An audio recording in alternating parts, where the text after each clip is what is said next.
The colony on Kepler 442b was not much to look at, and most species in the galaxy would have passed it by without a second thought. It was a small world, green and wet, with low mountains and wide rivers that reminded the settlers of places they had left behind on Earth. Humanity had only been among the stars for a few decades, and their colonies were fragile things held together by stubbornness and duct tape and the kind of hope that refuses to die even when the numbers say it should. There were 3,000 souls on Kepler 442b, and they had built something worth protecting: farms carved out of alien soil, schools where children learned under two suns, and a perimeter fence that hummed with just enough charge to keep the local wildlife honest. Corporal Maren Voss walked that perimeter every evening. She was 34 years old, a field medic with the Colonial Marine Corps, and she had the kind of face that looked like it had already seen the worst. The universe could offer, and had decided to keep going anyway. She was not tall, not especially strong, and she would have been the first to tell anyone that she was nothing special. She carried a standard-issue rifle, a medical kit on her hip, and a photograph of her younger sister tucked inside her vest pocket. That evening the sky was clear, and the twin suns were sinking low and painting the clouds in shades of orange and gold. Maren liked this time of day because it was quiet, and the wind carried the smell of the colony's grain fields, and for a few minutes the universe felt almost gentle. She did not know that something was watching her from beyond the atmosphere. She did not know that her life as she understood it had about 45 minutes left. The Vreth Dominion had been conquering species for longer than humanity had been writing its own history. They were insectoid, tall and angular, with exoskeletons the color of dried blood, and compound eyes that saw in spectrums most beings could not imagine. They moved through the galaxy the way a plague moves through a body, quietly at first, then all at once. 43 species had fallen under their control, and the method was always the same. First, they would send a stealth cruiser to the target world. Then they would take a single specimen of the native species, just one, and bring it back to their research vessel for study. They would break that specimen apart, body and mind, and map every weakness, every fear, every breaking point. And then they would bring the full weight of the Dominion down upon that species with surgical precision, targeting exactly the fractures their research had revealed. It was clean, and it was efficient, and it had never failed. The stealth cruiser that slipped through Kepler 442b's thin defense grid was called the Skein of Silence, and it was commanded by a high taxonomist named Sireth Ka, had profiled 11 species personally, and had never found one that held any real surprise. To Sireth Ka, the work was routine, almost boring. When the initial scans of the human colony came back, Sireth Ka reviewed them with the detached interest of a scientist examining a new insect pinned under glass. The biological report was unimpressive in every way. Humans had soft skin with no armor plating, no venom glands, no natural weapons of any meaningful kind. Their bones were dense but breakable, their senses limited to a narrow band of light and sound, and their bodies were laughably slow compared to most predator species. Sireth Ka made a note in the file: Species HK7012, no significant threat indicators, standard acquisition recommended. The abduction happened so fast that Maren did not even have time to raise her rifle. One moment she was walking the fence line and listening to the evening birds. Moment something cold and sharp wrapped around her torso and yanked her upward with a force that drove the air from her lungs. She caught a glimpse of the ground falling away beneath her, the fence, the grain fields, the lights of the colony growing small. And then there was a flash of white, and she was inside something metallic and dark, and humming with a frequency she could feel in her teeth. They hit her with a sedative that would have killed a smaller species outright. Maren fought it for 11 seconds, which was 9 seconds longer than the Vreth expected, and then she went under. When she woke, She was in a containment pod. The pod was barely large enough to stand in, made of a smooth, dark material that was warm to the touch, and it smelled like chemicals and something else, something old and sad that she would later learn was the scent of fear left behind by every creature that had occupied this space before her. Through the semi-transparent wall of her pod, she could see other pods stretching down a long corridor, and inside those pods she could see shapes. Some were curled up and motionless. Some were rocking back and forth in the slow rhythm of creatures that had given up on everything except the comfort of repetition. One, a tall being with silver-blue skin and too many eyes, was pressing its face against the wall of its pod and staring at nothing with an expression that Marin recognized immediately.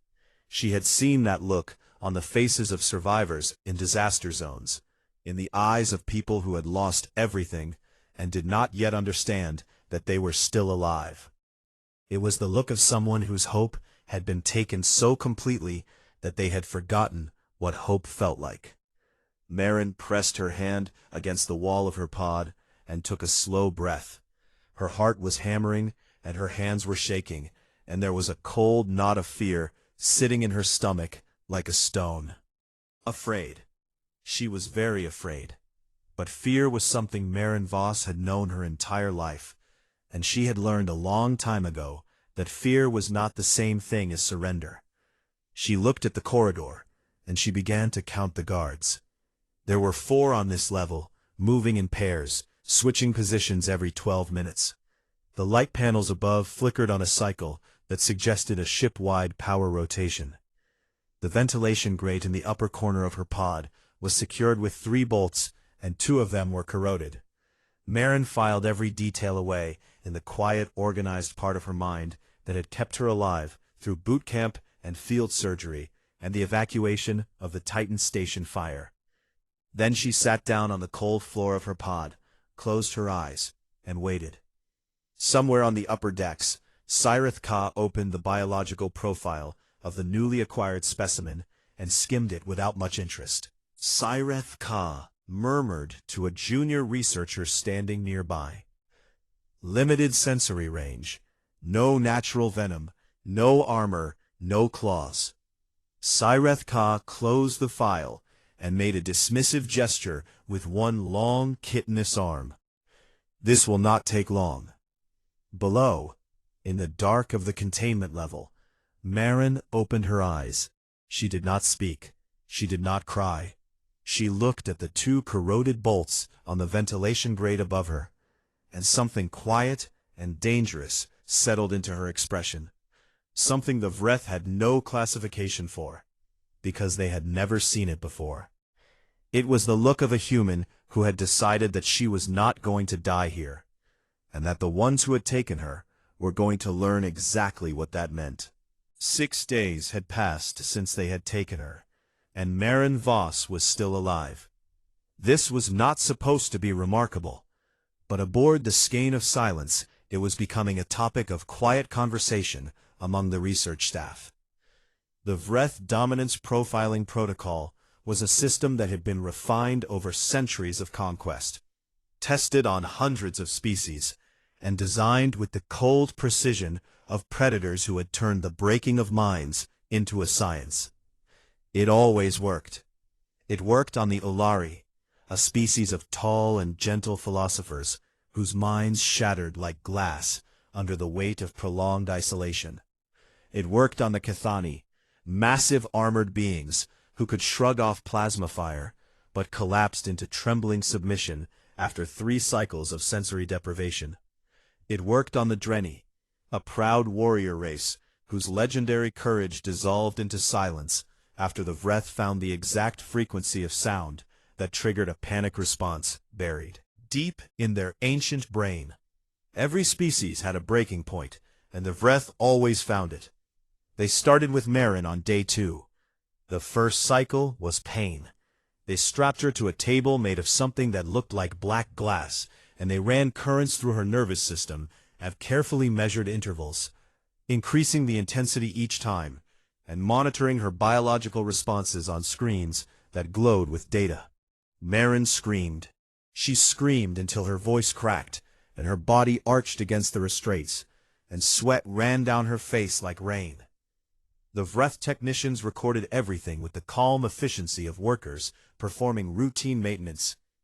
But when the cycle ended and they returned Marin to her pod, something happened that made the senior technician pause and look twice at the data. Marin's recovery time was faster than it should have been. Not by a small margin, by a significant one. Normalized in minutes instead of hours. Her cortisol levels dropped like a stone, and the neural scans showed something the technician had never seen before. Her brain was not shutting down in response to trauma. It was lighting up. New pathways were forming in real time, connections firing between regions that had been dormant, as if her mind was physically restructuring itself to handle what had just been done to her. The technician flagged the data and moved on to Cycle 2. Cycle 2 was sensory deprivation, total darkness, total silence, nothing to touch or smell or taste, for hours that stretched into what felt like days. Most species began to hallucinate within the first few hours, and were begging for release by the end. Marin sat in the darkness and did something the Vreth monitors could not explain. She started talking to herself. Not in the frantic, desperate way of a mind coming apart, but in the calm and steady way of someone who was keeping themselves company. She recited things, songs from her childhood, the names of bones in the human body, field medic protocols, a recipe for chicken soup that her mother used to make on cold nights back on Earth. She turned inward, and found a world there that the Vreth could not reach, and she lived in it until they pulled her out. Cycle 3 was fear stimulus exposure.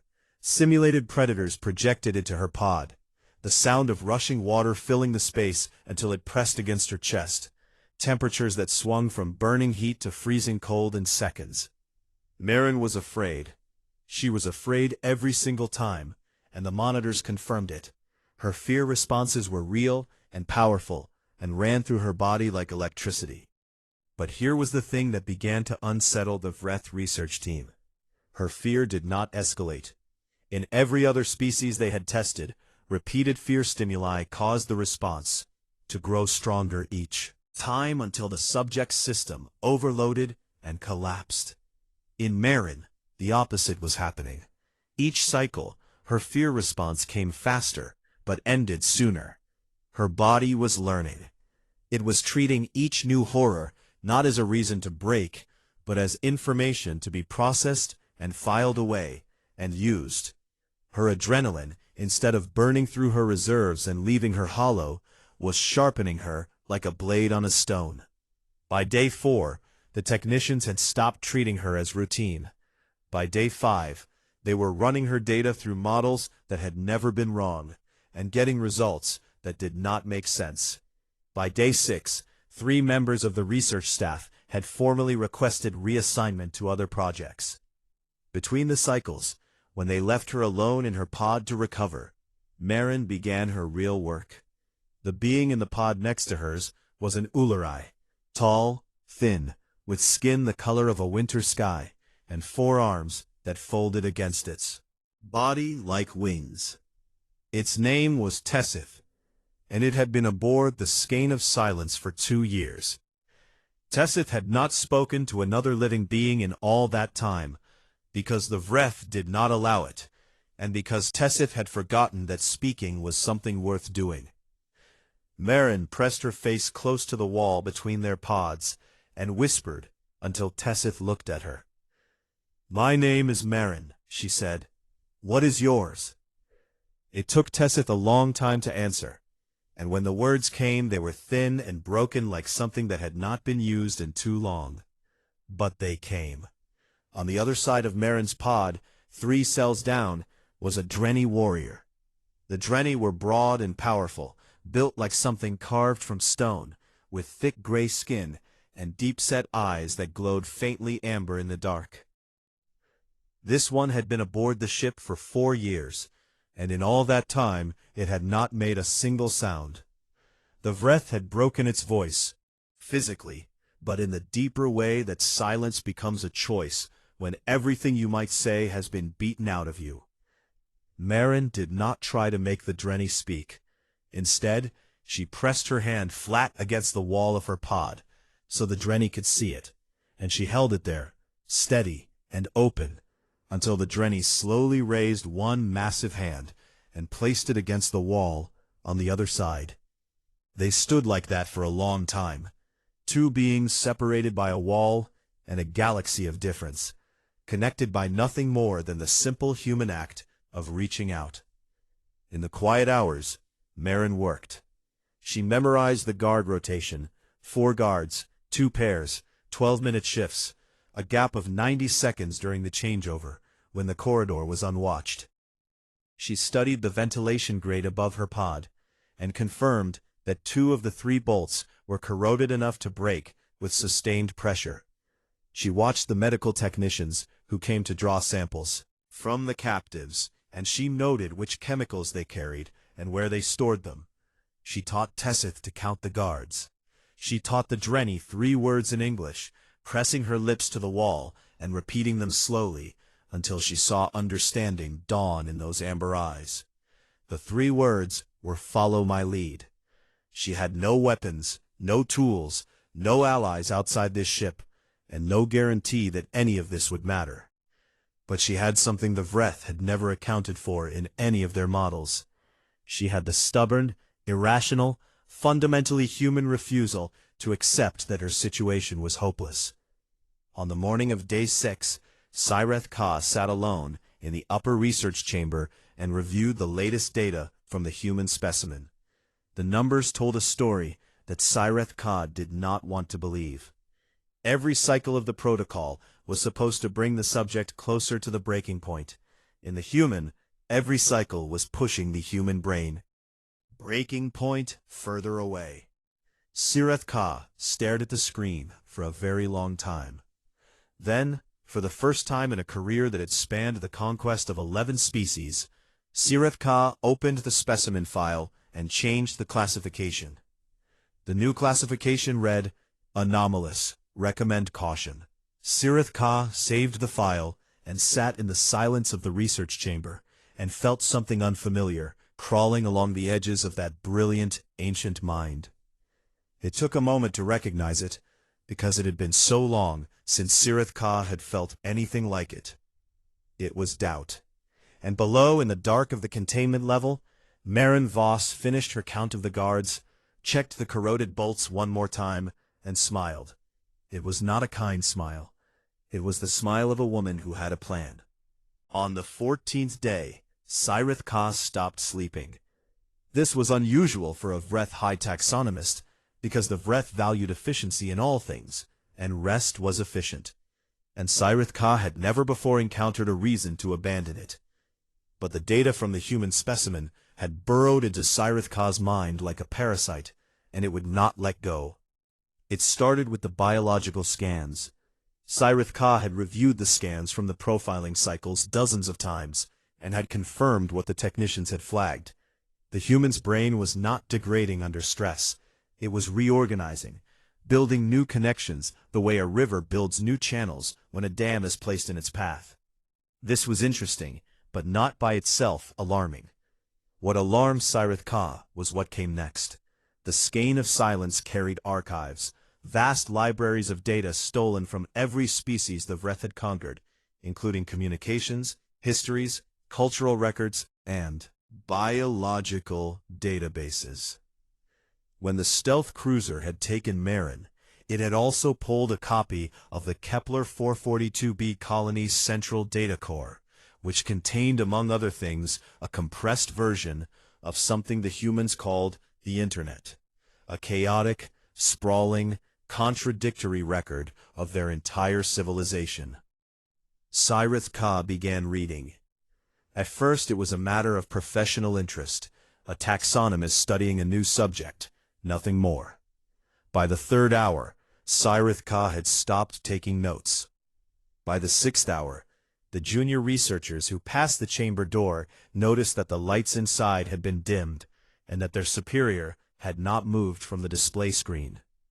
By the 10th hour, Sirith-Ka understood why the human had not broken, and the understanding was terrible. The humans were persistent predators. This was a concept the Vreth had never encountered, because most predator species in the galaxy relied on speed, or strength, or venom, or something similar. Ambush. Short bursts of lethal power, designed to end a hunt quickly. Humans had evolved on a world where they possessed none of these advantages. They were slower than their prey, weaker than most of their competitors, and had no natural weapons worth mentioning. So they had developed a different strategy.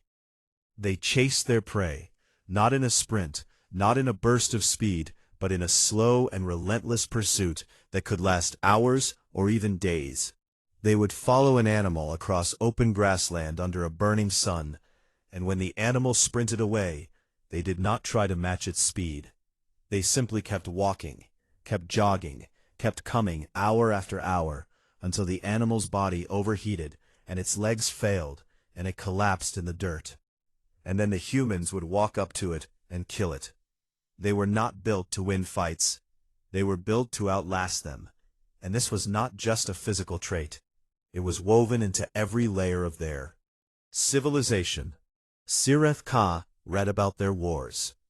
Not the victories, which were impressive enough, but the defeats, the times when human nations had been crushed, occupied, burned to the ground, their people scattered and starving. Any other species would have submitted. The humans did not submit.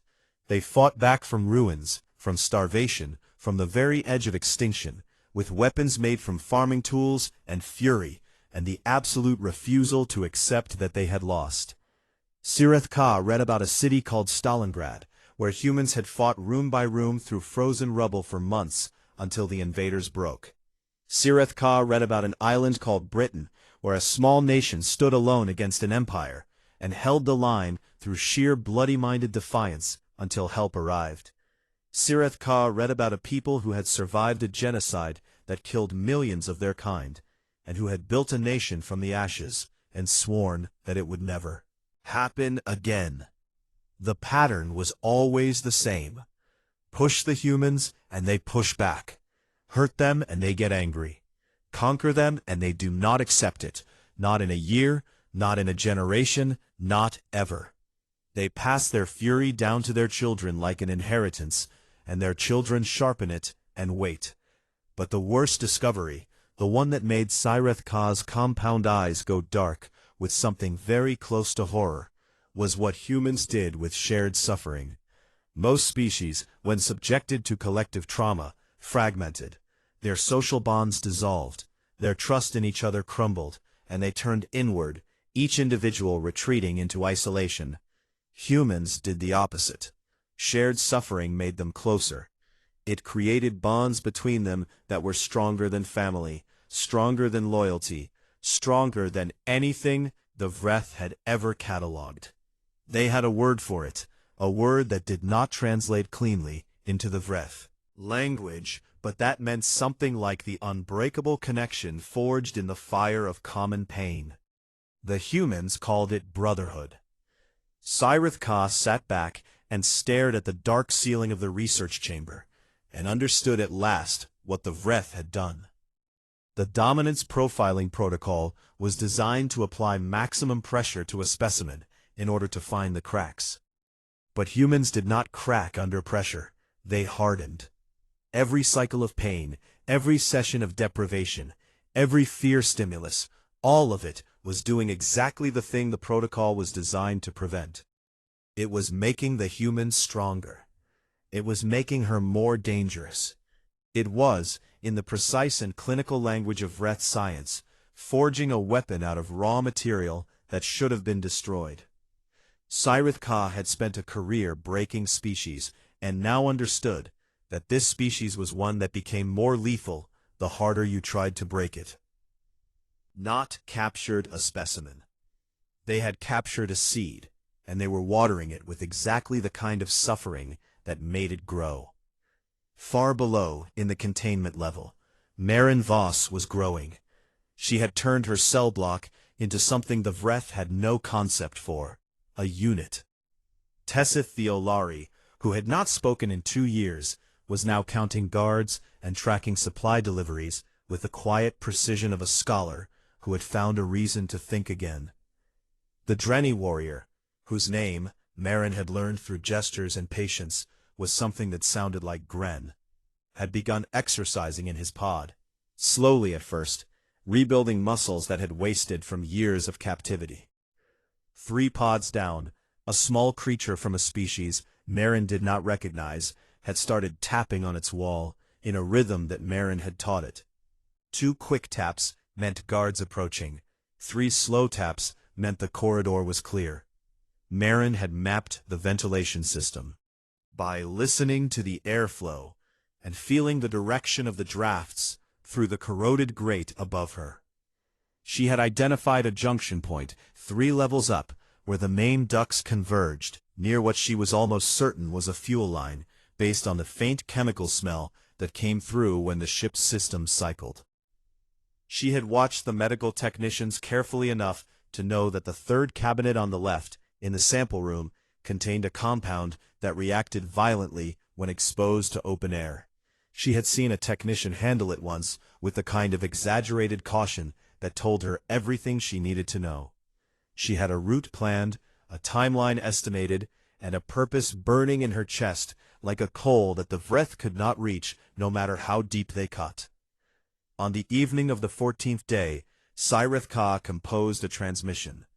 It was sent on the highest priority channel available, directly to the Vreth High Command, and it said, "Abort the Earth campaign immediately. Classify species HK7012 as Apex Threat Designation. Do not engage under any circumstances. This species does not respond to dominance protocols as predicted. Recommend full quarantine of their territory and 0 contact. They are not what we thought they were. Do not make them angry." The transmission crossed the void at the speed of light and reached the High Command Station in the core of Vreth space. It was received by a sub-commander named Vreth Ul, who read it twice, made a sound that was the Vreth equivalent of a dismissive laugh, and forwarded it to the archive with a note that read, "Sirith Ka has lost nerve. The invasion fleet proceeds as scheduled." 12 capital ships and 400 support craft were already in motion, burning toward Kepler 442b with enough firepower to turn the colony into glass. They were coming to conquer a species they believed was weak and soft and afraid. No idea what was waiting for them. And in the darkness of the containment level, Marin Voss pressed her hand against the wall of her pod and felt Gren press back from the other side, and she whispered 5 words that the Vreth would have given anything to understand if they had been listening. 5 more days, she said. Then we move. On the 19th day, the skein of silence joined the invasion fleet, and Marin Voss decided it was time. She could feel the ship change when it dropped out of faster-than-light travel. A shudder ran through the walls, a deep vibration that settled into her bones and told her that whatever was about to happen needed to happen now. Through the thin walls of her pod, she could hear the sounds of the ship shifting to a wartime footing, the hum of systems powering up, the clatter of Vreth soldiers moving through corridors above, the low buzz of communication frequencies being opened across the fleet. 12 capital ships hung in the void outside, each one the size of a small city, and 400 support craft swarmed between them like insects around a hive. They were 3 days from Kepler 442b. Marin had 3 days to change everything. She did not waste a single hour. The plan was simple in the way that desperate plans always are. Simple in concept, brutal in execution, and dependent on 100 things going right that had no business going right. But Marin had learned something in 19 days of captivity that the Vreth had never understood about humans. Humans do not need a perfect plan. They need a plan that is just good enough, and then they need the willingness to bleed for it. She started at the 3rd hour of the ship's night cycle, when the guard rotation hit its weakest point. 2 quick taps on the wall from the small creature 3 pods down. The corridor was clear. Marin reached up and gripped the ventilation grate above her pod. The two corroded bolts she had been working on for nearly 2 weeks, pressing, twisting, loosening a fraction of a millimeter at a time, with nothing but her fingers and patience, gave way with a soft snap. The third bolt held, but Marin braced her feet against the wall and pulled with everything she had, and the metal bent just enough for her to squeeze through the gap. She was in the ventilation shaft. It was tight and dark and smelled like recycled air and machine oil, and she moved through it on her belly like a snake, following the mental map she had built over 19 days of listening to airflow patterns and counting the seconds between pressure changes. She reached the medical bay in 7 minutes. The room was empty. The technicians worked day cycles only, and the Vreth trusted their locks more than they should have. The sample cabinet was sealed with a magnetic latch that required a Vreth biosignature to open. But the cabinet itself was made of a composite material that was strong against force, but weak against sustained friction. Marin used the broken bolt from her grate, the only tool she had, and worked at the seal for 12 agonizing minutes until it gave.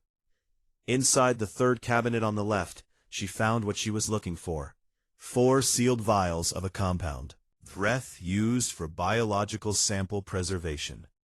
She had watched the technicians handle this substance with extreme care, double sealing the containers and keeping them far from any open air. When exposed to oxygen, it did not merely burn, it erupted. Marin took all 4 vials and moved back into the ventilation system. She climbed. The shaft was not designed for a creature of her size, and there were moments when she had to turn sideways and push through gaps that scraped skin from her shoulders and arms. But she kept moving, because stopping was not something she was willing to do. 3 levels up, she found the junction point she had identified weeks ago, the place where the main ventilation ducts converged, near a series of thick pipes that carried fuel from the ship's reserves to its engines. She could smell it, a sharp chemical scent that made her eyes water, and confirmed what she had suspected. She placed 2 of the 4 vials against the fuel pipe junction, wedged into a gap where 2 pipes met, and positioned them so that a hard impact or a sudden pressure change would crack them open. Then she went back down. The next part required trust, and trust was the hardest thing to build in a place designed to destroy it. She dropped from the ventilation shaft into the corridor during the 90-second gap in the guard rotation and moved to the pod controls. The system was Vreth designed, and the interface was meant for hands with 6 fingers and joints that bent the wrong way. But Marin had spent 19 days watching the guards operate it, and she had memorized the sequence. She opened Tess's pod first. The olary unfolded from the small space like a flower opening after rain, forearms stretching, pale blue skin catching the dim light, and eyes that were wide with fear, but also with something brighter than fear. "Now," Marin whispered, and Tessith nodded and moved to the pod controls and began opening the others with the careful speed of a scholar who understood that precision mattered more than haste. Marin opened Gren's pod herself. The Drenni warrior stepped out and stood in the corridor for a moment, breathing free air for the first time in 4 years, and the look on that stone-gray face was something Marin would carry with her for the rest of her life. It was rage. Not the wild, screaming kind of rage that burns out quickly, but the deep and patient kind that has been buried for years under silence and suffering and is now being allowed to breathe. Gren looked at Marin with those amber eyes and said nothing, because words were still too much. But the message was clear in every line of that massive body. I am ready. Together they opened every pod on the containment level. 17 beings from 9 different species, blinking in the light, trembling, confused, but alive and standing, and free for the first time in months or years. Marin gathered them in the corridor and spoke quickly and clearly, because there was no time for speeches, and no room for doubt. "We are leaving this ship," she said. And Tessith translated her words into 3 different languages for those who could not understand. "There are escape pods on the lower deck. I have seen the signs on the walls, and I know where they are. We are going to get to them, and anyone who gets in our way is going to wish they had not." She looked at Gren. "Clear the path." Gren smiled. It was the first expression Marin had ever seen on the Drenny's face, and it was terrifying. They moved through the ship like a wave. The first 2 guards they encountered were not prepared for what came around the corner. A Drenny warrior who had spent 4 years storing every drop of fury, and was now spending it all at once. Moving with a speed that should not have been possible for something that large.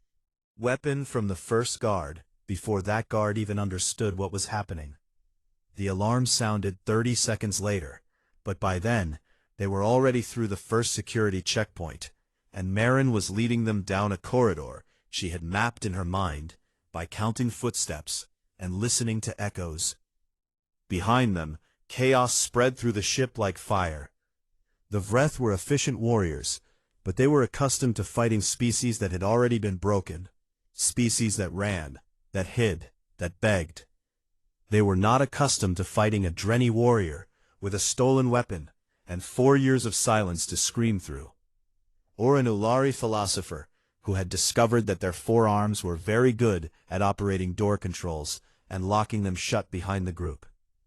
They were certainly not accustomed to a human woman who moved through the chaos with the calm focus of someone who had already decided how this was going to end. At the junction point near the engine level. "Get to the escape pods," she told Tessith. "Gren knows the way from here. I showed him on the wall map. I have one more thing to do." Tessith grabbed her arm with 2 of those long blue hands, and the look in the Olari's eyes was pure fear. "You will die," Tessith said. "Maybe," Marin said, "but not before I finish." She ran. The communication array was 2 levels up and 1 corridor over from the engine room, and she reached it at a dead sprint, her bare feet slapping against the metal floor, her lungs burning, her body running on adrenaline and stubbornness, and the kind of desperate energy that humans pull from somewhere deeper than muscle or bone. She reached the array, and her hands moved across the controls, alien controls, designed for alien hands. But she had watched and learned, and her fingers found the right sequence on the 3rd try. She opened every frequency. Encryption, raw and loud, and impossible to miss. "This is Corporal Marin Voss," she said, and her voice was steady, even though her hands were shaking. "Colonial Marine Corps, serial number 7741 Kilo.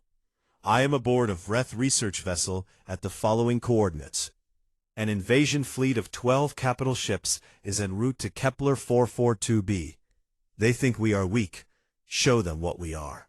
She transmitted the coordinates, and then she ran again, back toward the engine level, back toward the fuel line junction where she had placed the vials. She cracked the remaining 2 vials against the nearest pipe as she passed, and the compound met the air and ignited with a sound like the sky tearing open. The fire reached the junction point and found the other 2 vials, and the ship screamed. Marin threw herself into the last escape pod on the lower deck, where Tessith and Gren and the others were already crammed inside, and she hit the launch control with her fist, and the pod shot into the void like a bullet from a gun. Behind them, the skein of silence broke apart in a bloom of white fire that lit up the darkness between the stars. On the bridge of the dying ship, in the seconds before the end, Sireth Ka stood alone, among the alarms and the smoke, and pulled up Marin Voss's file one last time. The screen flickered with the light of the ship's death, and Sireth Ka read the data that should have been a warning, and whispered to no one at all, "We should have listened." Then the fire came, and the file closed forever. In the escape pod, tumbling through the dark, 17 freed captives held onto each other and breathed. Marin pressed her face to the viewport and looked out at the stars and the burning wreckage, and the distant shapes of the Vreth fleet, and she allowed herself one moment of something that felt almost like peace. Then her transmission, bouncing across every frequency in the sector, reached a colonial frigate stationed at the edge of the Kepler system. Admiral Chen was in her quarters, drinking coffee when the signal came through, and she listened to every word twice. Then she set down her cup, walked to the bridge, looked at her crew, and said two words that changed everything. "Wake everyone." The Vreth invasion fleet dropped out of faster-than-light travel above Kepler 442b, expecting to find a frightened colony huddled on a green world with no defenses worth the name. What they found instead was a wall of ships. 9 colonial vessels hung in formation between the fleet and the planet. Frigates and patrol cruisers, the kind of ships that were built for border duty and light escort, not for standing against 12 capital warships that could crack a moon. By every calculation the Vreth knew, by every model of warfare they had used across 43 conquests, this should have been over before it began. 9 against 12, with the 12 being 3 times the size and carrying 10 times the firepower. The Vreth fleet commander, a veteran named Calith Vor, looked at the colonial formation and felt something that was not quite amusement and not quite contempt, but lived somewhere between the two. Said to the bridge crew, "How brave and how pointless."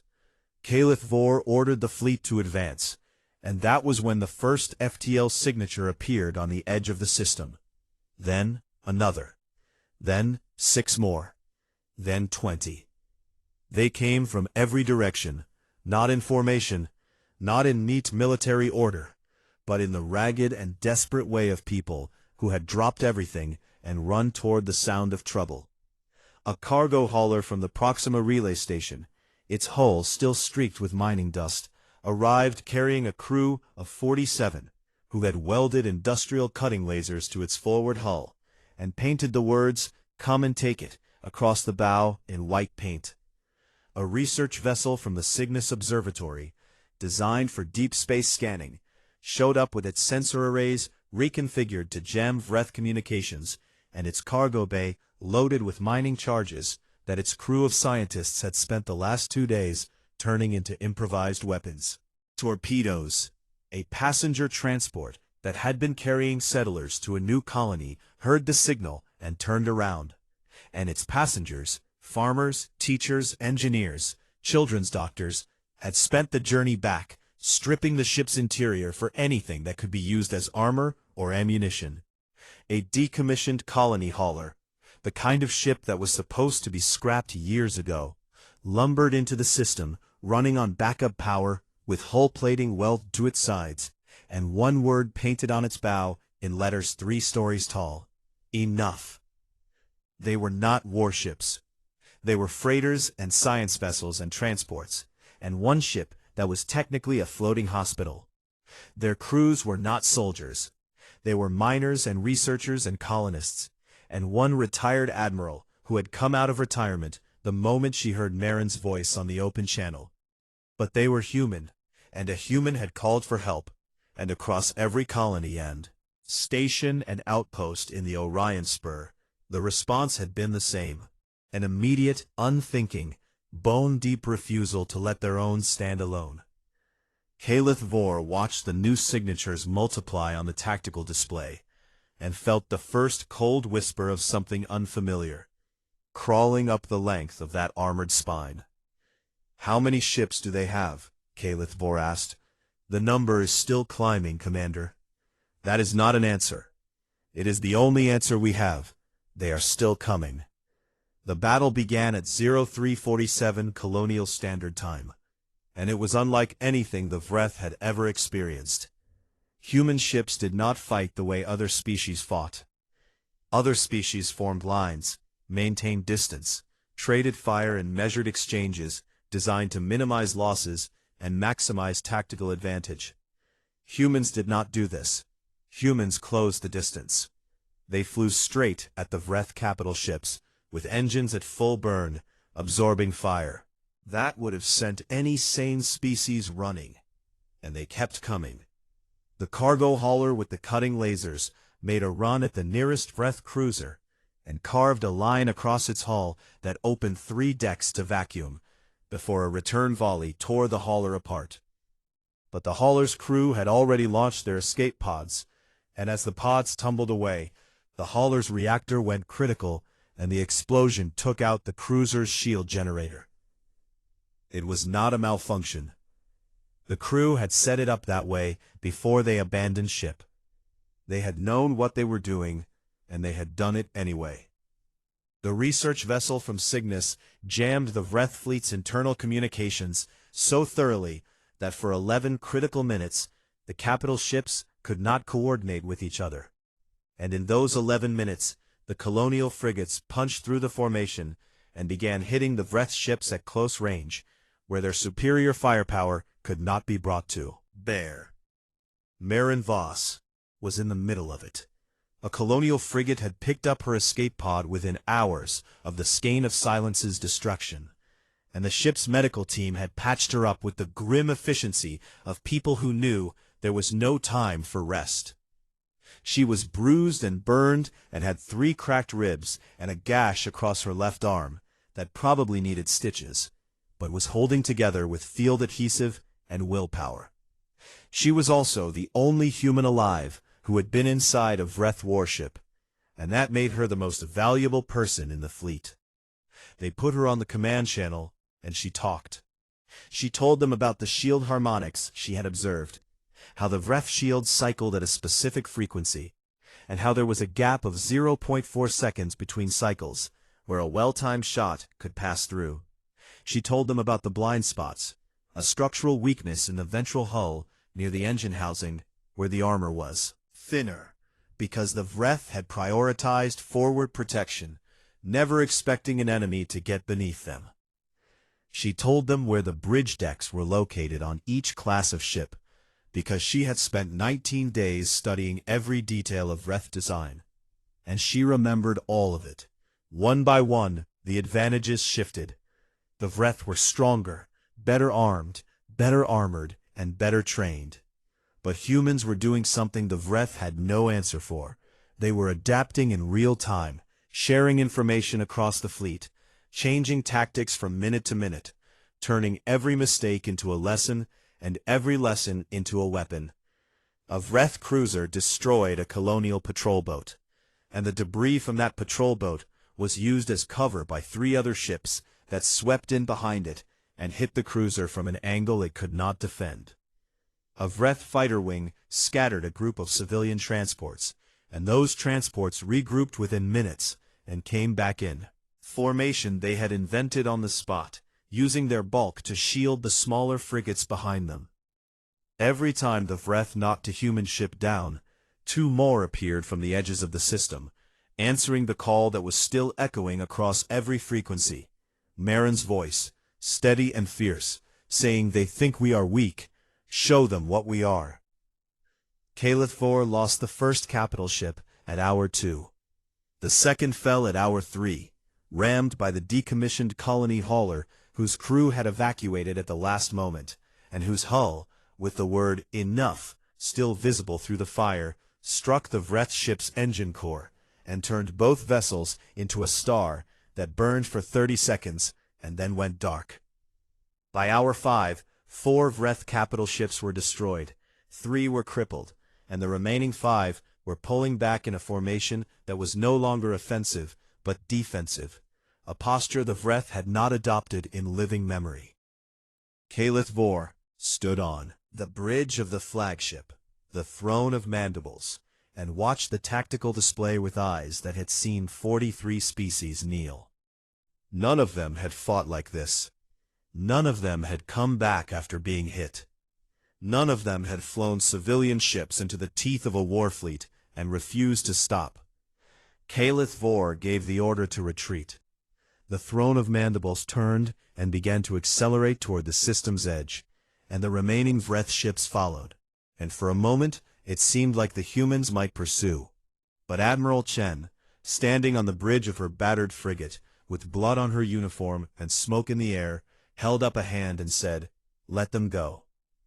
Then she opened a channel on the same frequency the Vreth used to announce their conquests, which had come before Sen, the frequency that had carried the declaration of surrender from 43 species before humanity.